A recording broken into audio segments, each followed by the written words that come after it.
అసలు physical activity లేదు. Okay, మీ apartment లో 4 ఫ్లోర్స్ ఉన్నాయి, పైనుంచి కిందకి, కింద నుంచి పైకి 2 times or 3 times ఎక్కి దిగమని చెప్పండి, ఆటోమేటిక్ గా సెట్ అయిపోతుంది. సీరియస్లీ చాలా వర్కౌట్ అయ్యే థింగ్స్ ఇవన్నీ. సో వాళ్ళ కాన్సన్ట్రేషన్ లెవెల్స్ ని హైప్ చేసుకోవడానికి, కాన్సన్ట్రేషన్ ని గెయిన్ చేసుకొని దాచుకోవడం కోసం ఇలాంటి యాక్టివిటీస్ అనేవి చాలా ఇంపార్టెంట్. మరి వాళ్ళు సంవత్సరం అంతా చదివింది ఆ 2-3 గంటల్లోనే ఎలా వాళ్ళు దాన్ని హ్యాండిల్ చేయగలరు? పిల్లలు 9th grade పిల్లలు పేపర్స్ ని ఇలా రౌండ్ చుట్టి వాటిని సిగరెట్ లా పెట్టుకొని ఆడుకుంటున్నారట. పేరెంట్స్ ని పిలిచారట. ఈ రోజు 9th class పిల్లడు సిగరెట్ లా పెట్టి వాళ్ళ ఫ్రెండ్స్ అంతా కూర్చొని ఆడుకుంటున్నారు. రేపొద్దున అది వేరే ఇంకోటి అయితే ఏదో మాదక ద్రవ్యాలు వదిలేకుండా అసలు అనుమానంతో చూస్తున్నామని వాళ్ళు అనుకున్నా తప్పులేదు. కానీ ఖచ్చితంగా పేరెంట్ ఒక పిల్లవాడి మీద కన్నేసి ఉంచాలి. హలో అందరికి నమస్తే, welcome to rhythm Telugu. So ఈ రోజు అయితే నేను ఒక బ్యూటిఫుల్ గెస్ట్ తో వచ్చేసాను అనమాట. ఇంతకు ముందు కూడా మన హిమబిందు గారు మన షోలో పార్టిసిపేట్ చేయడం అయితే జరిగింది. మంచి మంచి వాల్యుబుల్ మనకి మన లాంగ్వేజ్ లో కన్వర్ట్ చేసి చెప్తారన్నమాట. సో అయితే ఇప్పుడు పేరెంట్స్ ఎలాంటి కేర్ తీసుకోవాలి, ఓన్లీ పేరెంట్స్ పిల్లల గురించి చెప్పుకున్నాం. పేరెంట్స్ ఎలాంటి కేర్ తీసుకోవాలి అంటే, ఇంట్లో ఓటీటీలో కొత్త మూవీస్ రిలీజ్ అయ్యాయి అని చెప్పి మీరు చూడటం బంద్ చేయాలి ఫస్ట్. సో సెకండ్ వన్, వాడు ఏం చేస్తున్నాడో వాడి పక్కన కూర్చోండి. మీరు ల్యాప్టాపే పట్టుకొని కూర్చోండి, లేదా మీ వర్క్స్ చేస్తూనే కూర్చోండి. కూరగాయలు కోస్తూ కూర్చో, వాడు ఏం చేస్తున్నాడో చూడండి. అండ్ థర్డ్ వన్, వాళ్ళకి ఫుడ్ సప్లిమెంట్స్ చాలా చాలా చాలా important. Dry fruits, juices, healthy foods ఇవ్వాలి. జంక్ ఫుడ్స్ ఏదో జొమాటోలో ఆర్డర్ పెట్టాను, ఏదో ఇంకొక యాప్లో ఆర్డర్ పెట్టాను, 15 rupees తక్కువ వస్తుంది, కూల్ డ్రింక్స్ ఇద్దాం, ఇలాంటివి చేయకండి. ఎందుకు అంటే సపోజ్ అవుట్ సైడ్ ఫుడ్ తిని తన సిక్ అయితే ఎగ్జామ్ పోతుంది. దానివల్ల మళ్ళీ 1 year వేస్ట్ చేసి రాసుకోవాల్సి వస్తుంది. సో అండ్ ఇంకొకటి, ఫుడ్ హెవీగా తీసుకొని, అంటే అన్హెల్దీ ఫుడ్ పొట్టలో ఏదో ఫ్లోటింగ్ లా ఉంటుంది, వాష్రూమ్స్ కు పరిగెత్తాల్సిన సిచ్యువేషన్స్ రావచ్చు. ఇవన్నీ వద్దు, టైం వేస్ట్ అవుతుంది ఎగ్జామినేషన్ హాల్లో. సో ఇవన్నీ లేకుండా ఉండాలి అంటే హెల్దీ ఫుడ్ ఇవ్వాలి. అండ్ యోగా కానీ, ఎలాంటి ప్రాణాయామం కానీ, మెడిటేషన్స్ కానీ ఇవ్వాలి. అండ్ ముఖ్యంగా హస్బెండ్ అండ్ వైఫ్ మీకు ఎలాంటి ప్రాబ్లమ్స్ ఉన్నా ఈ ఎగ్జామ్ పీరియడ్ లో దయచేసి పిల్లల ముందు పోట్లాడొద్దు. అసలు ఎప్పుడూ పోట్లాడొద్దు, ఈ టైంలో అసలు పోట్లాడొద్దు. ఎందుకంటే అవి వాళ్ళ బ్రెయిన్ లో ఉండిపోతాయి, ఎగ్జామ్ రాసే టైంలో కూడా గుర్తు రావచ్చు. చాలా మందికి తెలియదు, ఈ రోజుల్లో ఉండే పేరెంట్స్ కి అసలు తెలియట్లేదు. అసలు ఇలా పిల్లల ముందే మా ఆపోజిట్ లో ఒక ఇన్సిడెంట్ జరిగింది రీసెంట్ గా. వాళ్ళ అబ్బాయికి ఏమంటారు, ఏదో గ్రూప్ ఎగ్జామ్స్, కొంచెం పేరెంట్స్ అరుచుకుంటూ ఉంటే అతను మేడ పైకి వెళ్ళి చదువుకుంటున్నాడు. నేను జనరల్ గా ఈవినింగ్ అయ్యాక సరదాగా పిల్లల్ని తీసుకుని పైకి వెళ్ళి టెర్రస్ లో కూర్చుంటాం. కూర్చున్నప్పుడు అడిగా అనమాట, ఏంటి ఇక్కడ కూర్చున్నావు, ఇంట్లో పవర్ లేదా అని. పవర్ బ్యాకప్ బానే ఉంది కదా అంటే, లేదా అంటే కొంచెం డిస్టర్బ్ గా ఉంది ఇంట్లో అని. తర్వాత కిందకి వచ్చి చూస్తే సౌండ్స్ వస్తున్నాయి. రియలైజ్ అనమాట, అతనంటే పెద్దవాడు, గ్రూప్స్ కి ఎగ్జామ్స్ ప్రిపేర్ అవుతున్నాడు కాబట్టి he go and study somewhere. But truth is చిన్నపిల్లల పరిస్థితి ఏంటి, అప్ టు బీటెక్ వాళ్ళ పరిస్థితి ఏంటి. అండ్ అమ్మలు మెయిన్, మీకు పిఎంఎస్ ఏమంటారు పెయిన్స్ వచ్చినప్పుడు దయచేసి మీరు దానికి ఏమంటారు ప్రికాషన్స్ తీసుకోండి. కానీ పిల్లల ముందు మీ యొక్క ఇరిటేషన్ ఇవన్నీ చూపించడానికి ట్రై చేయకండి. కారణం ఏంటి అంటే, వాళ్ళ ఈ యొక్క పీస్ఫుల్నెస్ టైంలో ఇలాంటివి చూసి డిస్టర్బ్ అయితే ఖచ్చితంగా వాళ్ళ ఎగ్జామ్ మీద ప్రభావం ఉంటుంది. సో మీ చిరాకులు, కోపాలు ఇవన్నీ వాళ్ళ ముందు చూపిస్తే వాళ్ళు సరిగా చదువుకోలేరు. మార్క్స్ ఎందుకు తక్కువ వచ్చాయంటే ఇదొక రీజన్ కూడా అవుతుంది. సో దయచేసి మీరు ఎంత పీస్ఫుల్ మైండ్ సెట్ ని వాళ్ళకి ఇస్తే ఈ టైంలో అంత పీస్ఫుల్ గా వాళ్ళు ఎగ్జామ్ రాయగలుగుతారు. నైట్ సోక్ చేసి మార్నింగ్ మిక్సీ చేసి వాళ్ళకి ఒక హెల్దీ డ్రింక్ ఇవ్వండి. అది తాగి వెళ్ళి ఎగ్జామ్ రాసేటప్పుడు ఏమవుతుందంటే పొట్ట ఫుల్ గా నిండిపోయి ఉంటుంది కదా, వాళ్ళకి అసలు ఆకలి అనేది వేయదు. సో ఇప్పుడైతే పేరెంట్స్ ఉంటారు, ఇంట్లో ఎగ్జామ్స్ జరిగినప్పుడు ఎవరైనా రిలేటివ్స్ వచ్చి ఉంటారు, బంధువులు ఉంటారు, చుట్టుపక్కల వాళ్ళు ఉంటారు.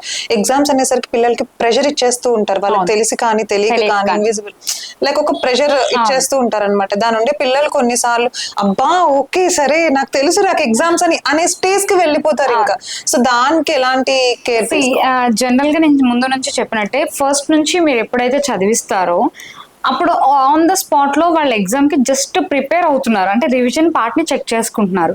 అంతేగాని పడి చదివించి 1 night stands మీరు ఇప్పుడే చేపిస్తే ఇన్ ఫ్యూచర్ లో, అంటే ఇప్పుడు ఇందాక నేను ఆల్రెడీ మాట్లాడినట్టు ఒక సీడ్ ని మనం ప్లాంట్ చేసాం, ఆ సీడ్ ఎదుగుతున్నప్పుడు మొక్క అటు ఇటు పడిపోతుంది అనుకోండి, మనం ఏం చేస్తాం, 2 పుల్లలు ఇచ్చి ఆసరాగా నిలబెట్టి మొక్క ఎదగడానికి ట్రై చేస్తాం.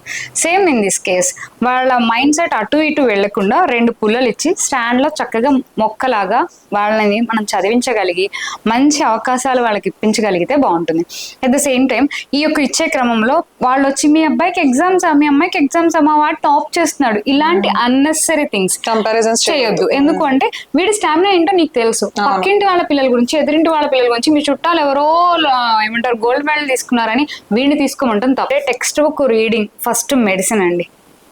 మనకి ఏమంటారు దెబ్బ తగిలాక మెడిసిన్స్ వేసుకునే బదులు దెబ్బ తగలకుండా జాగ్రత్తగా వెళ్ళడం చాలా మంచి పద్ధతి కదా.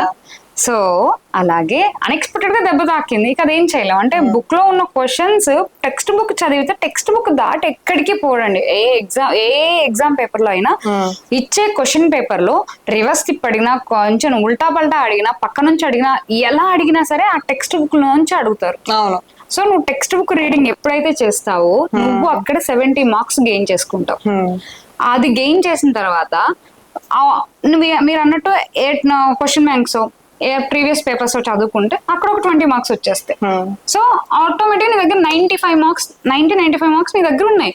సో రిమైనింగ్ 5 మార్క్స్ ఎక్కడ ఉన్నాయి అనేది మళ్ళీ టెక్స్ట్ బుక్ ఎండ్ లో బిట్ పేపర్స్ ఉంటాయి, అక్కడ గెయిన్ చేసుకో. సో నువ్వు టెక్స్ట్ బుక్ దాటి ఎక్కడికి పోవాల్సిన అవసరం లేదు. సో మేబీ ఒకవేళ అవుట్ ఆఫ్ సిలబస్ ఇచ్చినా కూడా వాడు మార్క్స్ కలుపుతాడు కాబట్టి సో టెక్స్ట్ బుక్ దాటి ఆ లెసన్ దాటి బయటికి పోరు కాబట్టి ముందు టెక్స్ట్ బుక్ రీడింగ్ అనేది చాలా ఇంపార్టెంట్. Okay madam. సో అయితే బిందు గారు చెప్పండి, ఈ పర్టికులర్ ఎగ్జామినేషన్ టైంలో ఓవరాల్ గా మనం ఎంత చదివినా పెట్టాల్సింది పేపర్ మీదనే కాబట్టి రైటింగ్ స్కిల్స్ కి ఏమన్నా మీరు టిప్స్ ఇస్తారా? చాలా మంచి క్వశ్చన్ అడిగారు. రెడ్ పెన్ తో, బ్లాక్ పెన్ తో, బ్లూ పెన్ తో కాదు, రాత ఎంత బాగుంటే మార్క్స్ అంత బాగా పడతాయి. దాంతో పాటు అందులో మ్యాటర్ కూడా చాలా ఇంపార్టెంట్. అంటే సాంబార్ బాగుంది, స్మెల్ కూడా చాలా బాగుంది, ఉప్పు అయిపోతే టేస్ట్ ఉంటుందా? అలాగే ఉప్పు అనేది సబ్జెక్ట్. ఆ సబ్జెక్ట్ ని చాలా స్పష్టంగా చాలా నీట్ గా ప్రెజెంట్ చేస్తే ఖచ్చితంగా మార్క్స్ అనేవి పడతాయి. బై ఛాన్స్ నువ్వు సబ్జెక్ట్ తక్కువ ఉంది, మార్క్స్ అదే రైటింగ్ అపీరెన్స్ చాలా బాగా చేసావు, ఓకే బానే మార్క్స్ వస్తాయి, స్కోరింగ్ బాగుంటుంది. సో స్టార్టింగ్ నుండి రైటింగ్ ప్రాక్టీస్ కూడా అవసరం అంటే చాలా ఇంపార్టెంట్ అండి. ఈ మధ్య రాస్తున్నారు, టెక్స్ట్ రాయటం అలవాటు మానేసి టైపింగ్ కదా చాలా మంది. అబ్బా భయంకరంగా అసలు అదేంటో. డాక్టర్ గారు కూడా ఈ మధ్య చాలా బాగా రాస్తున్నారండి. ఇంతకుముందు డాక్టర్ రైటింగ్ అని ఇదే అని అడిగేవాళ్ళు, ఇప్పుడు డాక్టర్స్ కూడా చాలా నీట్ గా రాస్తున్నారు. సో పిల్లలు రాస్తున్నారు, భయంకరంగా రాస్తున్నారు. పేరెంట్స్ ని పిలిచి అడిగితే మీరే నేర్పించండి అంటారు. మా దగ్గర ఉండేది ఆల్మోస్ట్ మార్నింగ్ 9-8 మొదలయ్యి 3:30 వరకే ఉంటారు. రిమైనింగ్ ప్యాటర్న్ మీ దగ్గర కూడా ఉంటారు. సో డైలీ టెక్స్ట్ బుక్ చదివిన తర్వాత ఇంపార్టెంట్ పాయింట్స్ ని ఒక రఫ్ నోట్స్ లో రాసుకోవడం అలవాటు చేయాలి. సో దీని వల్ల ఏంటి అంటే ఫస్ట్ పేపర్ కి నువ్వు రాసిన లాస్ట్ పేపర్ కి నీ రైటింగ్ వేరియేషన్ లో నీకు తేడాలు కనిపిస్తాయి. మీరు చెప్పాలి పక్కన కూర్చున్నానా ఇది సరిగా రాయట్లేదు, లైన్ పైకి వెళ్ళిపోతున్నాయి, లెటర్స్ డాన్స్ వేస్తున్నాయి, ఏంటి కూర్చోవా, ఇంట్లో అడగండి. వాడిని అంటే ఇబ్బంది పెట్టేలా కాకుండా చెప్పే విధానం సున్నితంగా చెప్తే పిల్లలు మారుతారండి. మన పిల్లలే కదా, మారకుండా ఉంటారా? కరెక్ట్. సో ఇప్పుడు టీచర్స్ విషయానికి వస్తే ఫైనలీ ఎగ్జామ్స్ రాబోయే ముందు టీచర్స్ చేసే ఒత్తిడి ఎంతో కొంత ఉంటుంది. మరీ టూ మచ్ గా కాకపోయినా కొంతమంది టీచర్స్ కే ఇలా మీలాగా అవగాహన ఉంటుంది, కొంతమంది ఏంటంటే చేపల రుద్దుతూ ఉంటారు అనమాట. సో అలాంటి వాళ్ళకి అసలు టీచర్స్ కి ఏం చెప్తారు? సో టీచర్స్ అనేవాళ్ళు ఎప్పుడైనా సరే మనకి మంచి మార్క్స్ రావాలి, మన బాగుండాలి. పాపం ఆయనకి జీతం తీసుకొని వెళ్ళడం తప్ప ఏం తెలియదండి, మనం బాగుండాలి అని కోరుకునేవాడే టీచర్.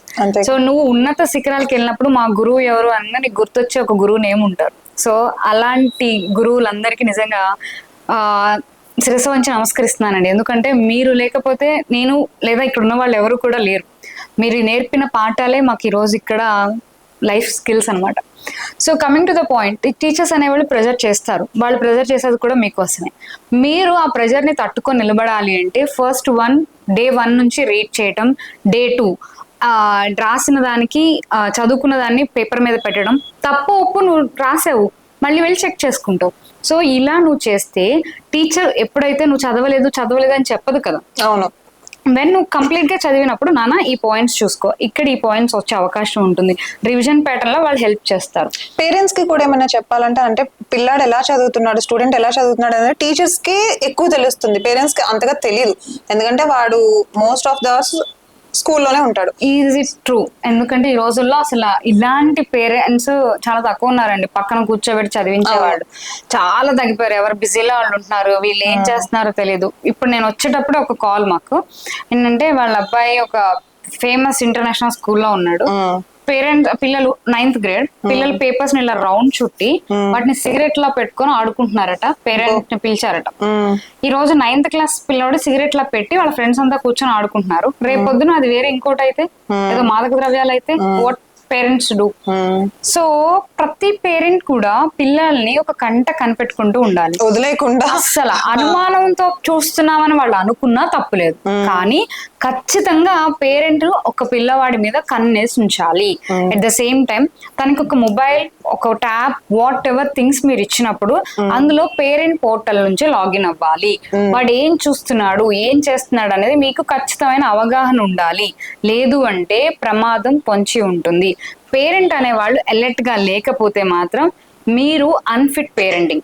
సో నేను ఇలా మాట్లాడుతున్నందుకు తప్పుగా తీసుకోవద్దు, కానీ సీరియస్లీ నిజాలు హార్ష్ గానే ఉంటాయి. ఇది ఎవరికి తగులుతుందంటే పట్టించుకోకుండా ఉండే పేరెంట్స్ కి బాగా తగులుతుంది. మీరు ఎప్పుడైతే బిజీగా ఉంటారో, one of your partner, me husband లేదా మీరిద్దరూ బిజీగా ఉన్నారు, మీ ఇన్లాస్ వాళ్ళనైనా చూసుకోమని చెప్పాలి. ఎవరైనా సరే పిల్లల్ని ప్రత్యేకంగా ఒక గైడెన్స్ లో తీసుకువెళ్తేనే వాళ్ళు నెక్స్ట్ భావి భారత పౌరులుగా ఎదిగే అవకాశం ఉంటుంది. సో అది మ్యాటర్. సూచనలు ఫైనల్లీ మన ఎగ్జామ్స్ జరుగుతున్నాయి, పిల్లల కోసం పిల్లలారా మనం ఎందుకు వాడడం చెప్పే సూచనలు పాటించండి. సో ఫస్ట్ ఏంటమ్మా అంటే నిద్రపోవాలండి. 7 నుంచి 8 గంటలు ఖచ్చితమైన ఆరోగ్యకరమైన నిద్ర తీసుకోవాలి. అండ్ వాటర్ కన్సిస్టెన్సీ ఎక్కువ తీసుకోండి. అండ్ ఎగ్జామ్కి వెళ్ళేటప్పుడు ఏ కలర్ డ్రెస్ వేసుకున్నామా కాకుండా పెన్స్ అన్ని పనిచేస్తున్నాయా, పెన్సిల్ ఉందా, ఎరేజర్స్ ఉన్నాయా, వాట్ ఎగ్జామ్ కి నీడ్ థింగ్స్ ఉన్నాయో, వెనక్కి తిరిగి అరే పెన్సిల్ ఉందా, పెన్ ఉందా అని ఎగ్జామ్ హాల్లో అడగకుండా హాల్ టికెట్స్ పట్టుకెళ్ళండి. అండ్ కొంతమంది మధ్య చాలా తెలివి మీరిపోయారు. రాత్రంతా కూర్చొని డ్రెస్ మీద ఏదో కోడింగ్ చేస్తున్నట్టు లేదా ఒక డిజైన్ వేస్తున్నట్టు మీరు సమ్స్ అన్ని రాసుకుని వెళ్తున్నారు. ఆ పెట్టే ఇన్పుట్స్ కొంచెం చదువు మీద పెట్టండి. మీరు కాన్సన్ట్రేట్ గా చదవండి. అంటే మైక్రోలో ప్రింట్అవుట్లు తీసుకెళ్ళడం లేదా వాటిని పేపర్ లో రాసుకెళ్ళడం, ఈ మధ్య కొత్తగా నెయిల్ ఆర్ట్స్ అని నెయిల్స్ మీద రాసుకెళ్ళడం చేస్తున్నారట. దయచేసి ఈ ప్రయత్నాలు మానుకొని మీరు చక్కగా చదువుకుంటే, ఇలా కాపీ కొట్టి మీకు 90, 70 మార్క్స్ వస్తాయా, 35 మార్క్స్ వస్తాయా అనేది డిపెండ్స్ ఆన్ థింగ్స్. కానీ మీరు కష్టపడి నిజంగా నిజాయితీగా చదివి 35 మార్క్స్ తో మీరు పాస్ అయినా అది మీకు ఇచ్చే ఆ బూస్టప్ నెక్స్ట్ లెవెల్ ఉంటుంది. ఒక్కసారి ఏమంటారు, కష్టపడి అచీవ్మెంట్స్ చేస్తూ మీరు అలవాటు పడితే మీకు ఒక గోల్ అనేది ఖచ్చితంగా ఏర్పడుతుంది. అంటే ఈ రోజుల్లో జెన్ ఆల్ఫా, బీటా వర్షన్ పిల్లలు ఇలా ఉన్నారు అలా ఉన్నారని చెప్పుకుంటున్నారు. ఇవన్నీ రీల్స్ లోనే కానీ రియల్ కాదు అని నిరూపించే బాధ్యత పిల్లలదే. సో మా ముఖ్యమైన సూచనలు ఏంటి అంటే, నిద్రపోండి, ఆరోగ్యకరమైన ఆహారం తీసుకోండి, అమ్మ ఇంట్లో లేకపోతే మీరే రైస్ పెట్టుకోండి, నాయనమ్మ అమ్మమ్మలు ఎవరో పంపించిన మంచి మంచి పికిల్స్ ఉంటాయి, వాటిని వేసుకొని చక్కగా భోంచేయండి. ఆ తర్వాత ఏమంటారు, చెల్లితో అక్కతో ఫైట్ చేయటం మానేసి మంచిగా చదువుకోండి. అండ్ సెల్ ఫోన్స్ ని అవాయిడ్ చేయండి. మీకు చాలా ఇష్టమైన సోషల్ మీడియా యాప్స్ ని ఈ 1 వీక్, ఈ 1 మంత్ డిలీట్ చేయండి. అండ్ ముఖ్యంగా ఇంకొకటి ఉంది, ఏంటది అంటే, దయచేసి పిచ్చి వీడియోస్ చూడటం మానేయండి. ఇవి మానేస్తే ఖచ్చితంగా మీ లైఫ్ సక్రమంగా ఉంటుంది. ఈ రోజు అర్థం కాదు, జీవితం సగం వెనక్కి వెళ్ళిపోయిన తర్వాత ఆల్మోస్ట్ 30sకి వచ్చేసిన తర్వాత నువ్వు ఇంకా సక్సెస్ అవ్వలేదా అని ఎవరైనా అడిగినప్పుడు ఆ ఫీల్ తెలుస్తుంది అనమాట. సో అలాంటివి ఉండకుండా ఉండాలి అంటే, లైఫ్ బాగుండాలి అంటే బాగా చదవాలి. అలానే మిమ్మల్ని కష్టపడి చదవమని నేను చెప్పట్లేదు. మీ ఇష్టం ప్రకారం ఒక పక్క ఏమంటారు, ఈ సర్టిఫికెట్స్ అనేవి చాలా ఇంపార్టెంట్ లైఫ్ లో. వీటితో పాటు మీకు ఇష్టమైన రంగంలో కూడా రాణించాలి అని మనస్ఫూర్తిగా మినిమం డిగ్రీ కంపల్సరీ. డిగ్రీస్ ఉండాలి.